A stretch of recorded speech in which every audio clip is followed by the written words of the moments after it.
तो मैं इसको इस रूप में समझता हूँ कि हमने पिछले कुछ दशकों में लड़कियों को लड़का बनाया है। हम कहते भी हैं हमारा बेटा है, कई लोग कहते नहीं हमारा बेटा है। उसी को उसी तरह पाला, जैसे बर्तन मांजने के लिए नहीं रखा, झाड़ू पोछा नहीं कराया, खाना पकौड़ी चकौड़ी नहीं बनवाया, ये सिलाई बुनाई नहीं कराया, और उनका हमने बेटे की तरह इसको पाला है। उसको IIT कराया, फला कराया, MBA कराया, BTech कराया, और उसको अब उसकी करनी है सब। उधर बेटे को आपने बेटी बनाया नहीं, आपने बेटी को बना दिया बेटा, यानी जो इकोसिस्टम था उसको कर दिया आपने ध्वस्त, और इधर बेटे को बेटा ही रहने स्किल्स नहीं दी जो लड़कियों की थी, वो भी नहीं दी, या फिर थोड़ी सिखा देते, नम्रता रखो। तो हुआ ये कि बेटा बेटी बन गई बेटा, और बेटा रहा बेटा, तो दो बेटे आपस में टकरा गए। जी हम न खाना तुम बनाओ तो मैं क्यों बनाऊं।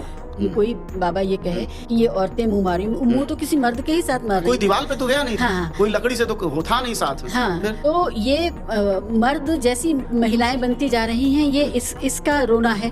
बेसिक यही है, वो कहते भी हैं, वो कहते भी हैं बाबा, सारे समाज चिंतक भी यही कहते हैं। मैं एक बात कहता हूँ, ये मेरे पार्कों में भी लोग हैं, मैं पार्कों से इसलिए कहता हूँ क्योंकि पार्कों में मैं बहुत घूमता हूँ, समाज का आईना है वो। हाँ, तो वहाँ लोग हैं तरह तरह के, जैसे वो कहते हैं कि भाई बच्चे शादियां नहीं कर रहे हैं, आजकल बहुत बड़ी समस्या हो गई, लड़के शादियां नहीं कर रहे हैं, लिव इन में रह जाते हैं, फिर 2-4 साल बाद अलग हो जाते हैं। लड़कियां बड़ी संख्या में शादी करने को तैयार नहीं।